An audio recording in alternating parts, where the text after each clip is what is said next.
Tonight we are very excited to be taking a look at our first figure from Mattel's brand new Dino Escape line, the Carcharodontosaurus. Hi guys, This want you guys animal to watch appears this. to take inspiration from the theropod's design in Jurassic World Evolution, and it's one that I've been looking forward to since it was initially revealed. So, without any further ado, let's jump in. Starting with the packaging, I just want to take a moment to appreciate how this is possibly the best that Mattel's packaging has looked to date. The warm and saturated colours feel visually appealing, and the Dino Escape logo, Velociraptor blue background, and or background graphic even, and Jurassic World logo all complement the arrangement of the background on the packaging.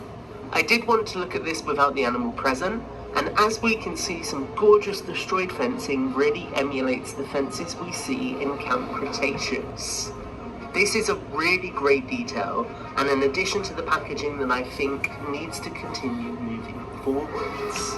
Flipping to the back, we can see a brief breakdown of the figure's features, and also the upcoming Stegosaurus, which will also be released in the Mega Destroyer assortment.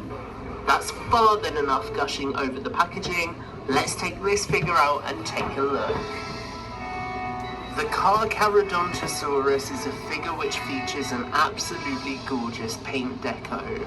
I really love the darker tan type colour chosen for the figure's body, with some darker browns and oranges used to really add some unique flavour and coloration to the animal.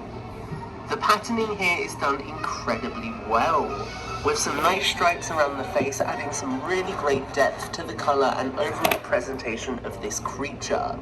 It feels like Mattel went to great lengths to choose a complementary colour palette here, whilst also highlighting the details like the spikes along the back of the animal.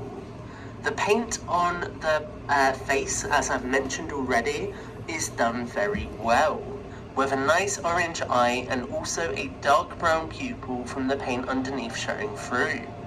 The overbite of the animal also means the teeth are on show, which looks great when compared to the other details throughout the figure.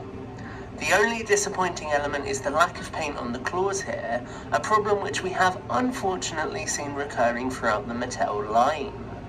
When we bring in both the epic roaring Tyrannosaurus Rex and also Toro the Carnotaurus, we can see that this figure is about the size we would expect for a massive biter or mega destroyer, being right in that mid-tier price bracket alongside Toro.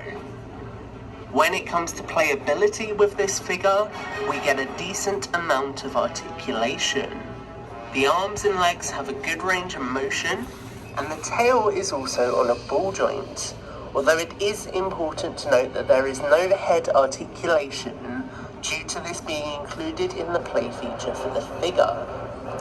The aforementioned play feature itself is a nice biting action, and this allows the Carcha to lean forward and bite any animals which are underneath it. Interestingly, there is quite a bit of give in the button, with the feature easily transforming from a bite into a roar, given the fact that there's so much space available within the mechanism here. Of a final note is the fact that this figure is also on the Dino Facts app, as all of the Mattel figures are, and you'll see that code on your Sorry screen guys, now. we're going to be in this video right An here. interesting